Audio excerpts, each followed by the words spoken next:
You are lying on a cold concrete floor on a Saturday morning with a drain pan under your car and a flashlight in your hand, and what you are seeing when that beam hits the bottom of the oil pan is the kind of thing that makes your stomach drop straight through the ground. Because it is not oil down there, not really. It is a thick, dark, gelatinous layer of something that looks more like roofing tar than engine lubricant, a black quivering mass of baked carbon and oxidized oil and trapped moisture that has been accumulating in there for years, quietly choking the life out of your engine one cold start at a time. And you know exactly what you are looking at. You know that the oil pickup screen, sitting just above that sludge layer, is either partially or completely blocked. That every time you turn that key, your oil pump is working twice as hard to pull lubricant through a screen that is slowly being swallowed by that black mass. And the math on what happens next is not complicated. Restricted oil flow means starved bearings. Starved bearings mean metal on metal contact. Metal on metal contact means heat and friction and wear that accelerates exponentially once it starts.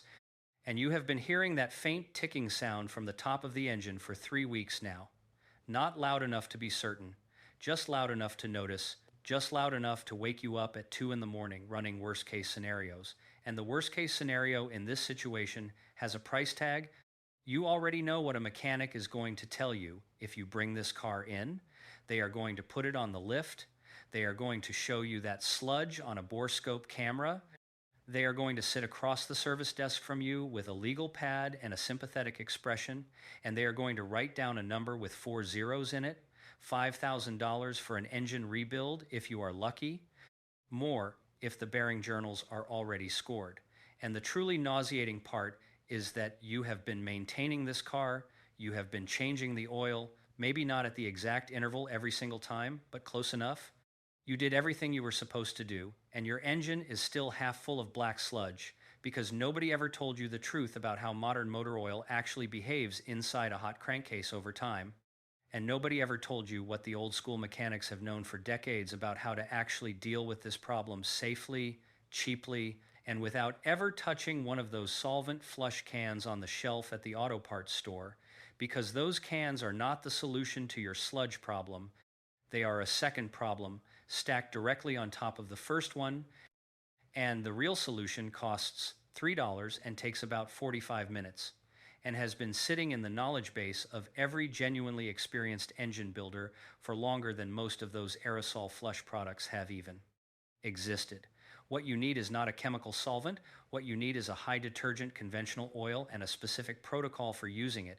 And before you dismiss that as too simple, before your brain tells you that something that cheap and that straightforward cannot possibly work on a problem this serious, stay with me for the next few minutes because the chemistry and the mechanical logic behind this approach are going to completely reframe the way you think about engine sludge and why the products sold to treat it are designed to make the problem worse rather than better. The engine flush industry does not want you to know this. The quick lube chains do not want you to know this. The oil additive companies absolutely do not want you to know this. So hit subscribe right now before we go any further because this channel exists for exactly one purpose: to hand you the mechanical truth that the automotive service industry has a financial interest in keeping you ignorant of.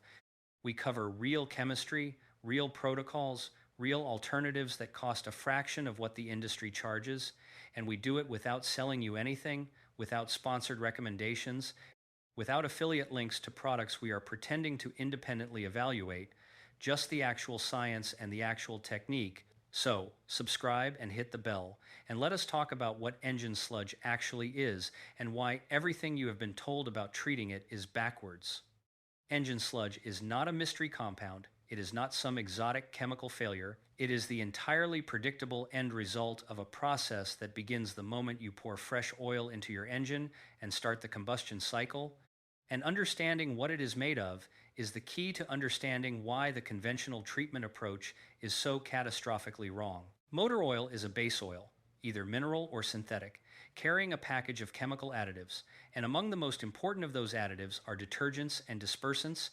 The detergents are alkaline compounds that neutralize the acidic byproducts of combustion that blow past the piston rings into the crankcase, And the dispersants are polymer molecules that grab onto carbon particles and keep them suspended in the oil, so they travel to the filter rather than settling on surfaces. And this system works beautifully when the oil is fresh, but it has a finite capacity. The detergent package is gradually consumed as it neutralizes acids. The dispersant molecules eventually become saturated with carbon particles and lose their ability to grab new ones. And as both of those protective chemical systems degrade the conditions inside the crankcase, shift in a direction that favors sludge formation, acidic combustion byproducts that are no longer being neutralized begin reacting with the base oil molecules and oxidizing them.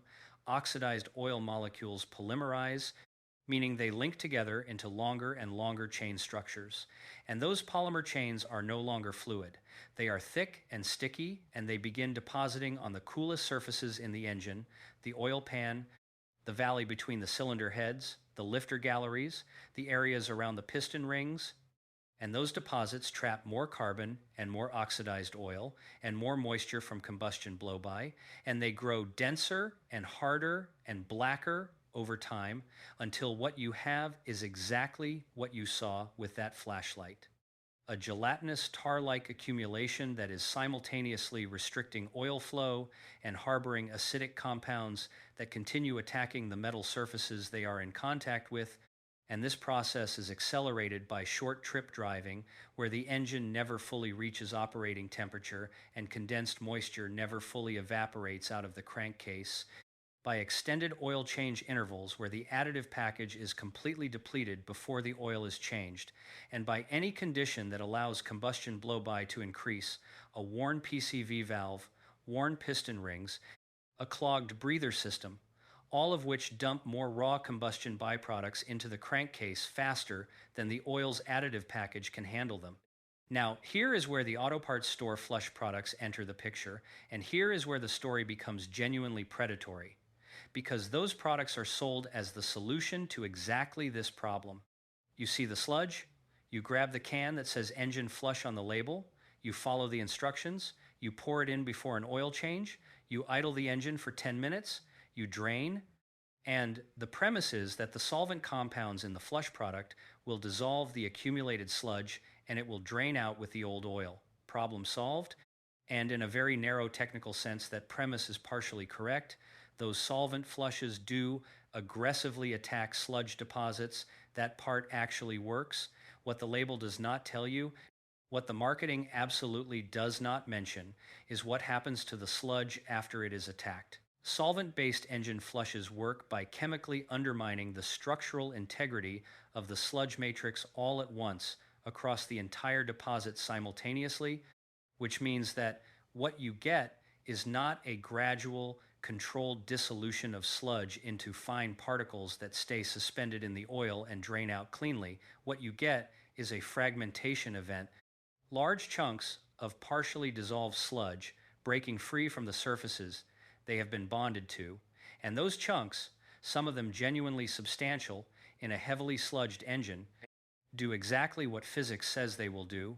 They sink, they travel with the oil flow toward the lowest point in the system, and the lowest point in the lubrication system is the oil pan, and sitting at the oil pan is the oil pickup tube with its screen filter, and that screen has a mesh size designed to catch particles large enough to damage the oil pump, not particles large enough to completely block flow. And when a solvent flush liberates a significant sludge load from a heavily deposited engine, those chunks arrive at the pickup screen all at once, in quantity, during the 10-minute idle window, while the flush is still circulating, and the screen that was partially restricted by gradual sludge accumulation becomes acutely blocked by a sudden influx of dislodged chunks, and oil pressure drops, and the engine that was running fine before you started this process is now starved of lubrication, and by the time you drain the oil and refill it, the bearing surfaces have already experienced a period of metal-on-metal contact that has advanced the wear process by an amount that no fresh oil fill is going to reverse. And this is not a rare outcome. This is not an edge case. This is a mechanically predictable consequence of using an aggressive solvent to treat a heavy sludge accumulation. And the auto parts stores know this. And the flush product manufacturers know this. And the quick lube chains that sell flush treatments as upsells know this. And none of them are going to tell you, because the outcome? A customer with a damaged engine who needs more products, more services, potentially a new car, is not a problem for their business model. It is their business model. So let us talk about what actually works. The protocol that experienced engine builders have used for decades to safely clean a sludged engine without ever risking pickup screen blockage relies on two things that the commercial flush industry never wants mentioned in the same sentence: high detergent, conventional motor oil, and time. And the reason this works comes directly from understanding what we just covered about how oil's additive package functions, specifically the dispersant molecules that keep carbon particles suspended and moving toward the filter rather than settling on surfaces. High quality conventional motor oils, particularly those formulated to older API service classifications, carry very robust detergent and dispersant packages because they were engineered for engines with tighter tolerances between oil change intervals and dirtier combustion environments than modern extended drain synthetics are optimized for. And when you introduce a fresh charge of high detergent conventional oil into a sludged engine, something important happens that is chemically very different from what a solvent flush does. Instead of attacking the entire sludge deposit structurally and breaking it into chunks, the detergent and dispersant molecules in the fresh oil begin working on the outermost surface layer of the sludge deposit. They penetrate the boundary between the sludge mass and the circulating oil. They begin chemically releasing individual carbon particles and small oxidized oil molecules from that surface layer. And those individual particles and molecules are small enough to be captured by your oil filter. They do not sink and block the pickup screen because they are not chunks. They are individual molecules and microscopic particles being handed off one by one from the sludge surface to the dispersant molecules in the oil and carried to the filter. It is a gradual, controlled process rather than a sudden structural collapse, and it is completely safe for your bearings and your pickup screen because the particle size of what is being transported through the system is governed by the dispersant capacity of the oil rather than by the structural integrity of a sludge deposit being chemically dissolved all at once. The protocol works like this. Do a complete oil and filter change using a fresh fill of high detergent conventional oil. Specifically look for an oil carrying an API SN or older SM rating, as these tend to have more aggressive detergent packages than the newest extended drain formulations. Use the correct viscosity for your engine as specified in your owner's manual. Do not deviate from that, and install a fresh oil filter. Then drive the car normally, but cut your oil change interval in half. If your normal interval is 5,000 miles, change it at 2,500. If it is 3,000 miles, change it at 1,500.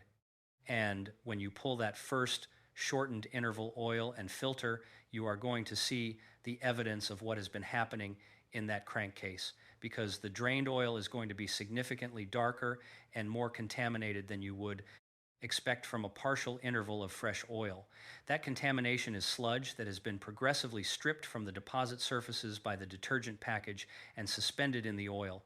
It is leaving your engine through the drain plug rather than through your pickup screen, and you install fresh oil and a fresh filter, and you do it again. And depending on how severe the sludge accumulation was, you may need 2 or 3 of these shortened interval changes before the drained oil starts coming out at a color and consistency that reflects the actual age of the oil rather than a heavy contamination load, at which point the bulk of the sludge has been safely removed and you can return to your normal oil change interval. Now here is the critical warning, and it is non-negotiable. Do not attempt to accelerate this process by using a diesel-rated oil in a gasoline engine as a source of extra detergency. Some online sources recommend this, and it is genuinely dangerous.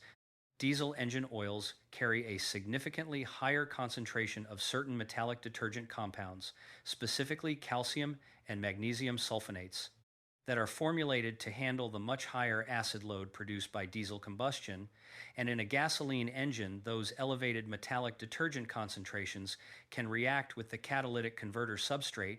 The compounds that deposit on the catalyst surface can permanently reduce its conversion efficiency, and in some cases, with higher sulfonate concentrations, you can trigger a thermal event in the converter that damages the substrate entirely.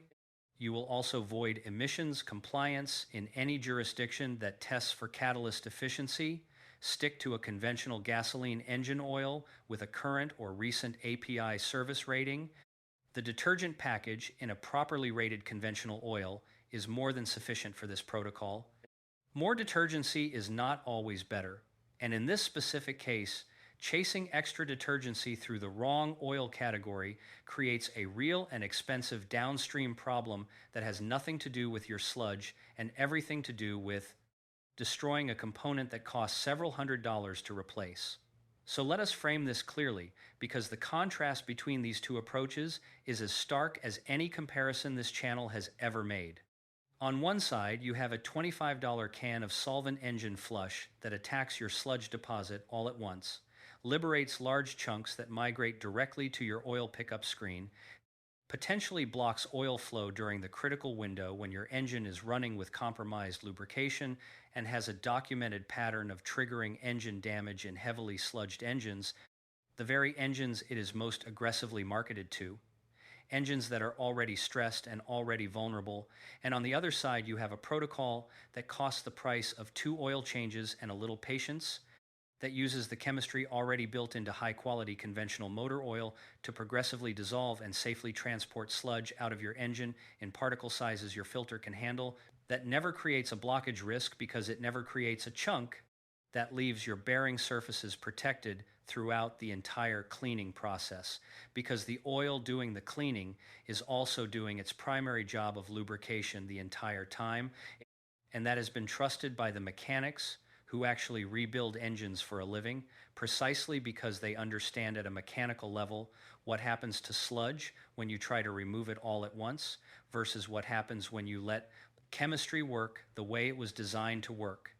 Every person you know who drives an older high mileage vehicle and has ever been upsold a chemical engine flush at a quick lube needs to see this video before the next time that conversation happens, because the flush upsell at the quick lube counter is one of the most reliably harmful recommendations in the mainstream service industry, and it is sold confidently to people who trust that the technician across the counter has their engine's best interest in mind. Share this right now. It costs you nothing, and it might save someone an engine.